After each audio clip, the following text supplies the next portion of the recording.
America और Iran के बीच बढ़ता तनाव एक बार फिर मिडिल ईस्ट को युद्ध के मुहाने पर ले जाता हुआ दिखाई दे रहा है। बीते कुछ हफ्तों में अमेरिका ने इस पूरे क्षेत्र में अपनी सैन्य मौजूदगी को तेजी से बढ़ाया है।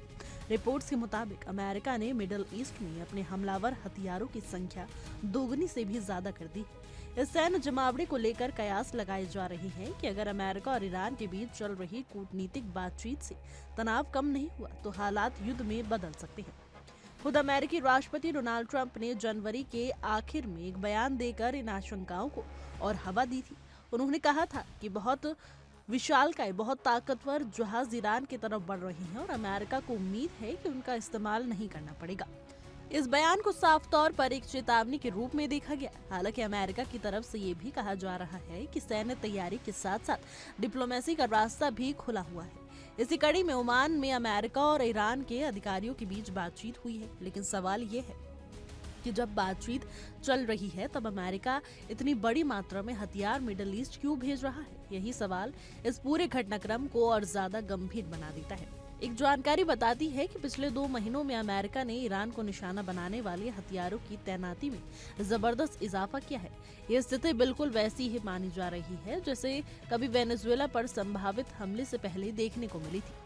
हालांकि विशेषज्ञों का कहना है कि ईरान वेनेजुएला की तरह कमजोर देश नहीं है। ईरान के पास मजबूत सैन्य क्षमता है और ये पहले ही साफ कर चुका है कि अगर अमेरिका ने युद्ध की शुरुआत की तो ये संघर्ष सिर्फ ईरान तक सीमित नहीं रहेगा बल्कि पूरे मिडिल ईस्ट में फैल जाएगा। ईरान के पास लंबी दूरी तक मार करने वाली मिसाइलें हैं जो मिडिल ईस्ट में मौजूद अमेरिकी सैन्य ठिकानों, अमेरिकी एयरक्राफ्ट कैरियर और यहाँ तक कि इजराइल को भी निशाना बना सकती है। यही वजह है कि संभावित टकराव को सिर्फ 2 देशों के बीच का मामला नहीं माना जा रहा, बल्कि इसे एक बड़े क्षेत्र युद्ध के खतरे के रूप में भी देखा जा रहा है। तनाव की गंभीरता का अंदाजा इस बात से लगाया जा सकता है कि ईरान के साथ बातचीत का पहला दौर चलने के बावजूद अमेरिकी एडमिनिस्ट्रेशन ने अपने व्यापारिक जहाजों के लिए एडवाइजरी जारी कर दी है। इस एडवाइजरी में अमेरिकी व्यापारिक जहाजों को ईरान जल क्षेत्र से दूर रहने की चेतावनी दी गई है।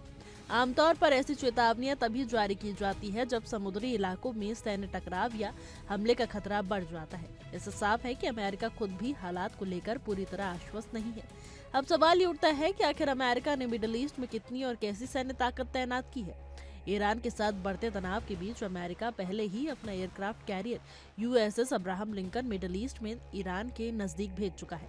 ये एयरक्राफ्ट कैरियर अपने आप में एक चलता फिरता सैन्य अड्डा होता है जिस पर दर्जनों लड़ाकू विमान, हेलीकॉप्टर और हजारों सैनिक तैनात रहते हैं। इसके साथ ही अमेरिका के 3 गाइडेड मिसाइल डिस्ट्रॉयर भी इस क्षेत्र में भेजे गए हैं। इसमें USS फ्रैंक पीटरसन जूनियर भी शामिल है।